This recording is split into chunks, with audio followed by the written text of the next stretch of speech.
Hello and welcome to TAG Talk COVID-19 series. My name is Justine Lidlow and I'm the Director of Commercial for TAG, a leading global entertainment, travel and events company.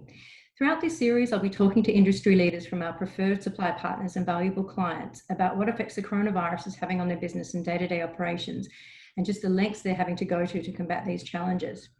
Today, we're going to do something a little bit different. We're going to be doing a deep dive into producing a TV show through this pandemic.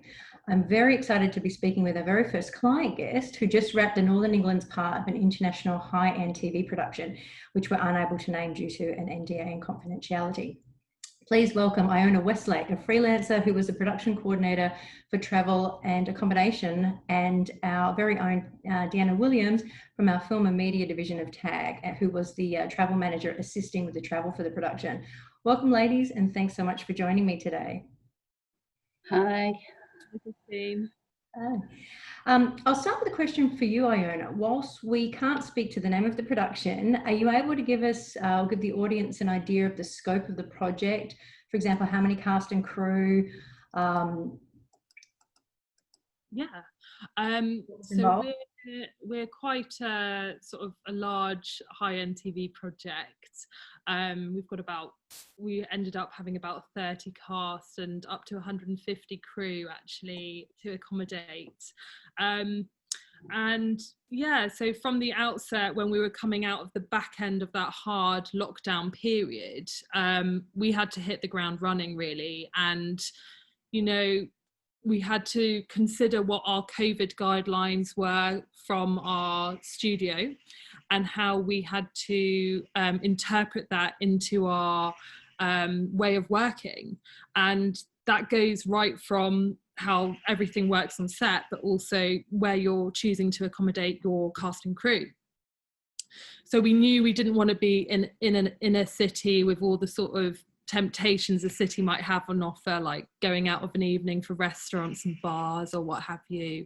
And we wanted to make sure we chose hotels that could accommodate and basically entertain everyone of an evening, really good restaurants, really good food on site, nice grounds for them to walk and chill out in. If they had any swimming facilities or gym facilities, that was also a bonus. So we looked into those sort of options and we found some really good hotels that really suited us. But yeah, it was interesting from that point of view, because normally you just, you know, we wouldn't have had to accommodate that volume of people if it was a normal climate. But then suddenly you're having to really refocus and look quite differently about how you approach it and how you're bubbling people together. And I think all of the productions that are getting going now will be talking about creating these bubbles. And from a travel and accommodation point of view, all these hotels are going to have to get used to us filmmakers coming with these bubble requests. And yeah, it's an interesting time for us, certainly. I bet it is. It's always difficult enough to make a production though, isn't it? And I believe you were one of the first productions to film since the initial lockdown. So you're kind of doing this all from, you're making up these rules as you go along. Yeah, kind of. And it's in a way that's cool, because it means you can be like, right, nothing's been done before. You're kind of starting with a clean slate and you're interpreting how the guidelines read to you, but also, you know, we're taking into consideration the UK government guidelines, the guidelines from our studio, which are very much based on the British Film Commission or DGA and those guidelines as well. And you're kind of merging everything together to make it make sense to you and work for everyone involved. And then on top of that, you've got all the individual requirements that would be specific for an actor or a crew member in a normal climate as well. So it's a lot to encompass, but for me, in particularly, because I wasn't fortunate to be working throughout lockdown, I was like, right, this is a fantastic opportunity and quite something to wrap your head round. and yeah, we just hit the ground running and ran with it. And Dee sort of like was great to work with on this because she had done a lot of initial research pre-lockdown. So it was great, like we already had that fountain of knowledge set, and then we just tapped into that, which hotels were available, who can cater for that volume of the people. So yeah, we just ran with it really. Oh, no, fantastic. And anyone, you know, in production knows how much time and effort and manpower goes behind the scenes in a normal world, let alone, you know, in a COVID world. So how much more challenging did you find it, and what are the types of things you had to take into consideration with all the restrictions with COVID-19? I think so we had a COVID team work in conjunction with us. So all the departments would be going to them with their requests and say, look, this is how we would do it in a normal climate. What do we need to bear in mind further? So I always had a point of contact there from my team, but basic stuff like check-in procedure, how do you make that more COVID friendly? And we came up with a way of doing a socially distanced check-in, for example. And, you know, instead of them coming up to a receptionist and having that face-to-face interaction, and although all these hotels have wonderful procedures in place where they're having, you know, screens, everyone's masked up and all of that, how do we take it that one step further, and how do we limit the interactions as much as possible?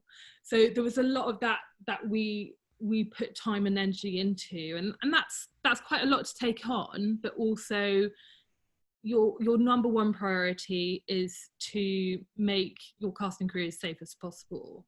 And the hotels are happy to get on board with this because they want the best for everyone as well. They want it to be a success. So as long as you're sort of like clear with your direction and like, this is the best way it's going to work, and or if it didn't work that first time, how do we change it to work for both parties? I definitely think that's a great way of working. And stuff like I did sort of look more closely at the menu, because we were requesting crew to stay on site as much as possible. Like they could dine out if they so wished. Like they were not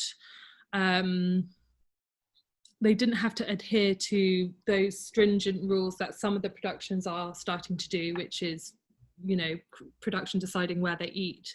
But we wanted to make it as attractive as possible, so we made sure that the restaurant put on daily specials and lots of different things that would cater for all sort of requirements. Because I think you had the cast and the crew in separate properties too, didn't you? Yeah, just because they had, one was a zone A bubble and one was a zone B bubble. Just to make sure those zone A are just that little bit more close knit and looked after, and then the zone B, you know, they're not slightly more relaxed, but they have different regulations to adhere to. So I think keeping it separate helps. And, you know, stuff like in the zone A bubble, we hired meeting rooms where we redesigned them and repurposed them as cinema rooms or a games room or a gym that people could book and use in their free time. And then for the crew hotel, we actually hosted a pop-up cinema on a weekend, and just doing things like that, just thinking, how can I make this like not as you know, it's not such an odd experience for the crew, somewhere they can really enjoy their downtime as well. Like we took that into big consideration too. Yeah, well, because we are still in lockdown, so they were, so yeah. Keep that thought. Dee, I'm going to move to you. Thank you, Iona, for that.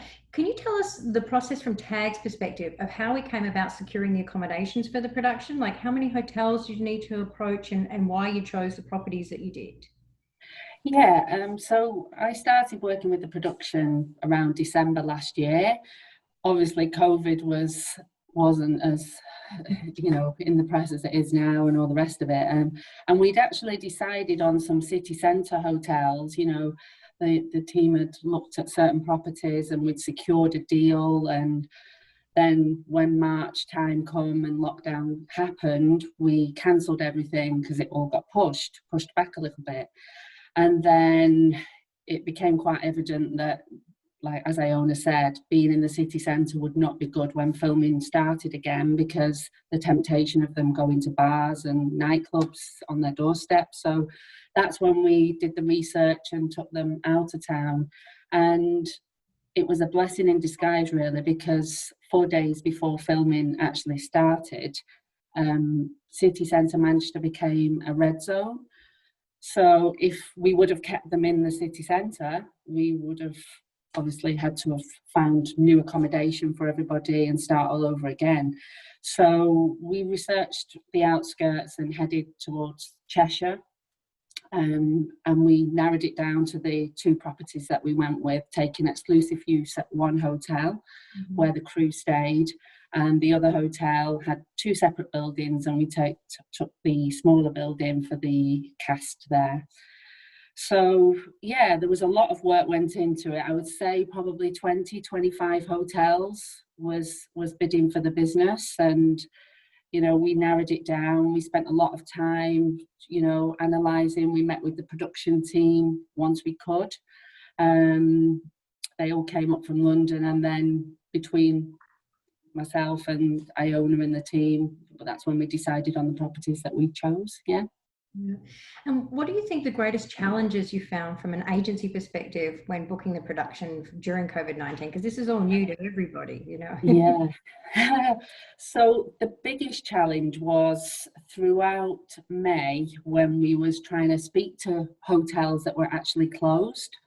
You'd be send emails and 2 and 3 days would pass and there's no responses. You're phoning the hotels, there's nobody on property because they're all closed. And that was the biggest challenge to, you found yourself actually driving to these hotels to see if there was actually anybody there. And the hotels that we went to, the show, obviously with the government not announcing the hospitality industry could open until the 4th of July here in the UK, we then went on the show rounds from the 6th of July to establish which properties we were going to use. So that was the biggest challenge, really, actually speaking to the right people at the properties when there was nobody there. And I think that's still an ongoing challenge now. So for any suppliers that may be listening, what advice would you give them if they're thinking of taking on production business? I would say they have to be flexible. We spent the best part of 2 weeks going back and forth with contracts before they were actually signed, because things that need to go into contracts now for group bookings, we need the flexibility. If there comes another lockdown, we don't want to be hit with paying all these massive cancellation fees. So the key thing is they have to be flexible. And I would say be honest with us, because there's so much more goes into the planning and the pre-production now, and when they're actually staying with you. If there's things that you can't do that the production is wanting, they have to be upfront and tell us that they can't do that. Don't just take the business because, everybody wants the business at the minute because they've all been closed for so long. So the 2 key things I found, honesty and flexibility, they're key at the minute. Yeah. Iona, would you agree with that? Because I know you had to do some stuff with meals and, having those extra rooms and all that sort of, you have to be creative and think outside the box. So how did you find that? Totally. I think it's all about hotels doing everything they can in a sort of taking everything into consideration. So not only are our priorities like making sure our crew are booked in and their room's okay, but these people are going to be very much more living in these spaces. They're not there for a couple of nights. If they're in quarantine, they're in quarantine for 14 days.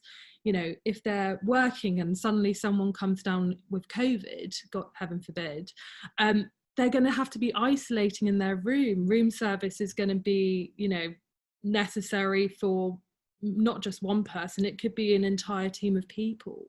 So I think just having that very much in mind when you are taking on those bookings, and the weight of that responsibility is something to consider. And I know all these hotels are doing a fantastic job at making sure they've got all their COVID policies in and they're all up and running and they've got adequate PPE. And you know, certainly being back in London now, I'm seeing that really filter through, and that's fantastic. But people want reassurance, individual crew members want reassurance, and me as a sort of conduit of information between your travel agency and our producers and the individual crew member, that's integral to maintain the trust and the confidence in the booking, and you know, where these people will be staying. So yeah, absolutely, flexibility and honesty is the way forward. I think you did the COVID testing quite a lot on production, weren't you? You set up a room for that, I believe. There was kind of like constant. What sort of, how often were you COVID testing the cast and crew?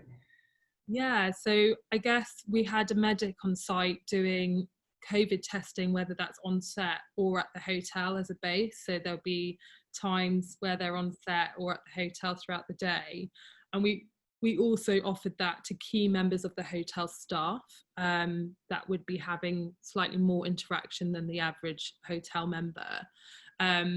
And what we did there was we just made sure someone from each department of the hotel team, so that's front of house reception, head manager for the restaurant, and housekeeping, and all of those roles were getting frequently tested, so once a week. And then the cast were actually tested 3 times a week, which I believe is coming more standard and the norm throughout all productions in the US and in the UK. Like you led the way with it. Producing during COVID times. Wonderful. Could I just add something in there, Justine? You know, obviously I've worked so closely with Iona, but I have to say she was so organised, and you know, that helped me as well in getting everything in place for them, for their arrivals, and the communication, you know, everything she needed to put forward, she did in timely manners. And you know, it was an absolute pleasure working with someone so organised on a production. And you know, I just want to say thank you for all that, and well done. Yeah, I guess too, one last thing for Iona, how was it working with TAG? Like how, like if you had to do what we did for you on your own, how would you absolute minefield?